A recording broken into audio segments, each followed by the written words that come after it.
በሰማዩ ዳሬ የሄድኩት በረሬ ያልፍልኝ ብዬነው ስወጣ ካገሬ በስለት ወጥቼን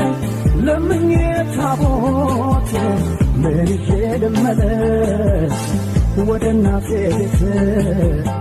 ምን ይዤ ልመለስ ወደ እናቴ ቤት ኧረ እንዴት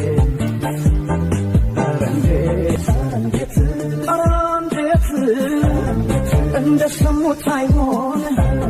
በፎት እንዳዩት ክፉ ደጉን ነገር ቀርበው ካላዩት የጻፉት ደብዳቤ ደርሷለሁ መልእክቴ እኔ ያለው በጤና እንዴት ነሽ እናቴ